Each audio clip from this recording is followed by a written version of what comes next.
Hey everyone, it's Tristan. Welcome to the channel. If you're looking for a video that will give you the best controller settings in Modern Warfare 2 to help turn you into an absolute god, then this is the video for you.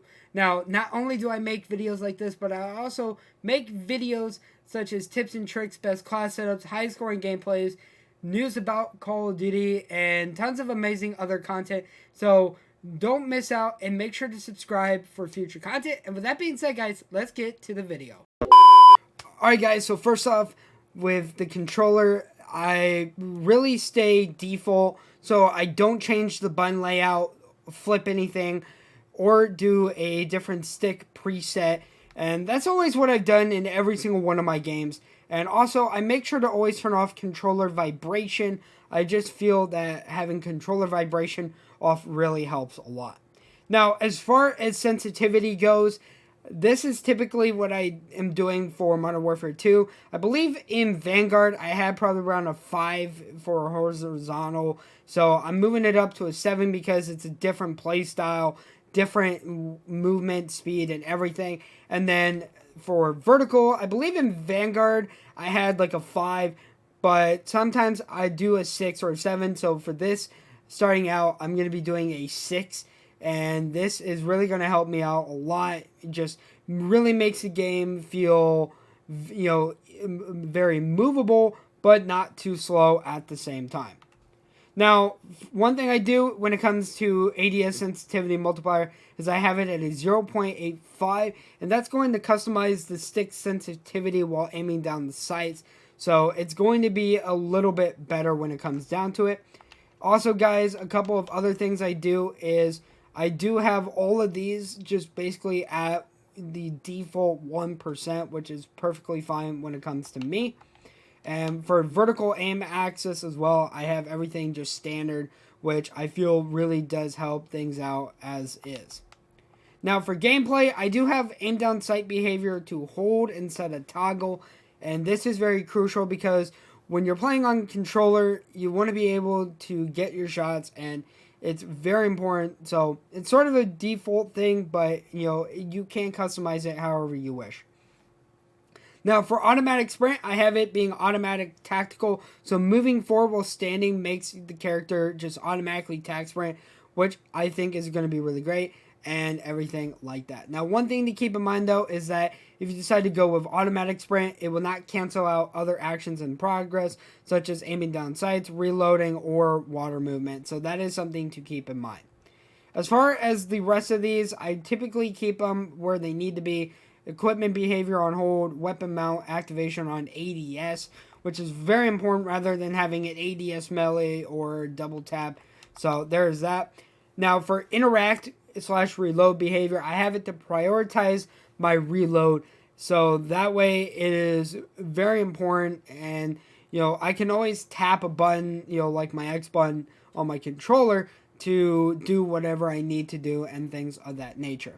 As far as armor plate behavior, I have it to apply all. So rather than just applying one, it's going to have all the armor plates right out the gate.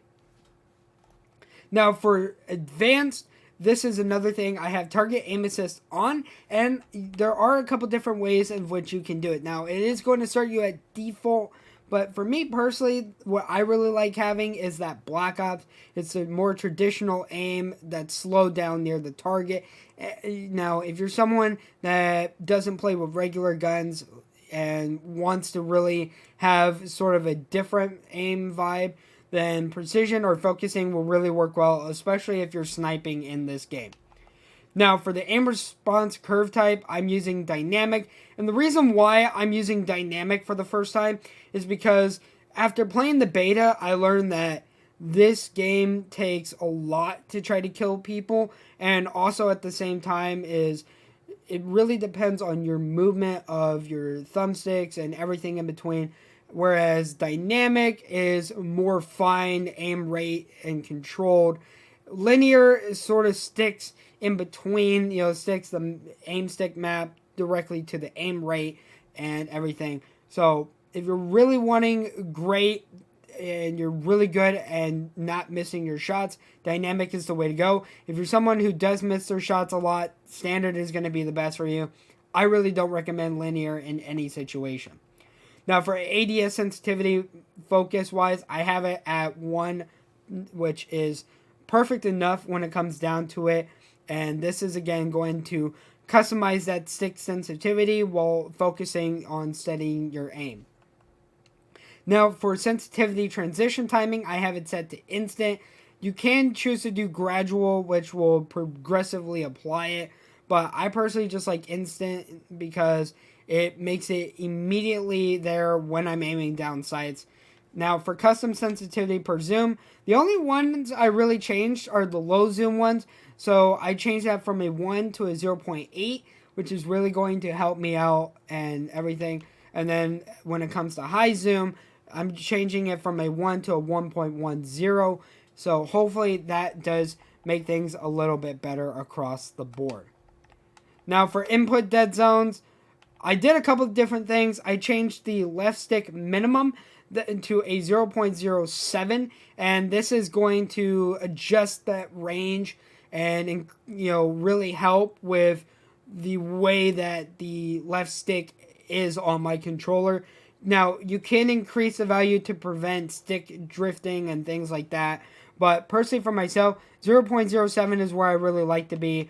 And for the left trigger, this is how much has to be pressed in order to be considered. I have it set at 0.03, and the same with the right trigger at 0.03. So that is really going to help with pre-aiming and everything like that across the board. As far as movement behaviors go, I do not have auto move forward on.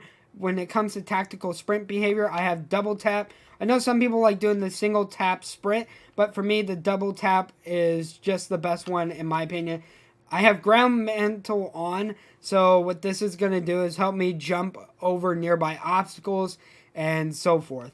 As far as automatic airborne mantle, I have it set to partial, which is going to make you automatically mantle only if it can prevent a fall, which is a really good thing across the board.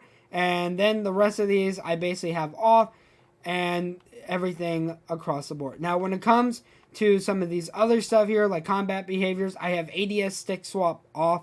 I have the backpack alternate control off and the weapon mount exit delay at medium and so forth.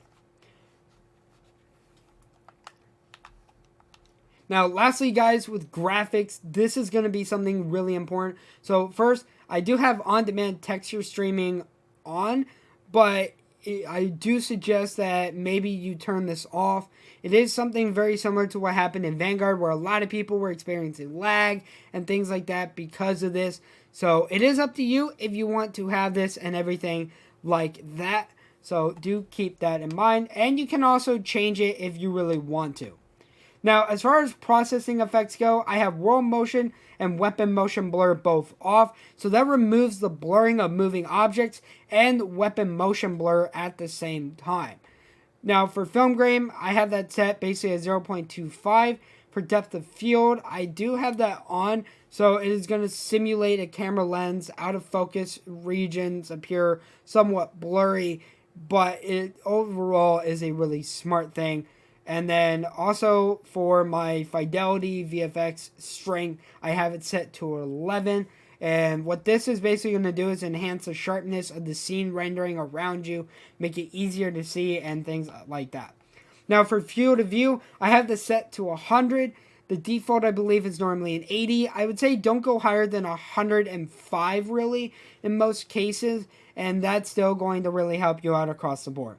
As far as third person field of view goes, I have that staying at 90, and I think that that's just really great. And then all these other ones I basically have as is.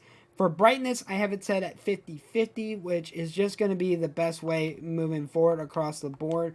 And then safe areas, you really don't have to worry too much about.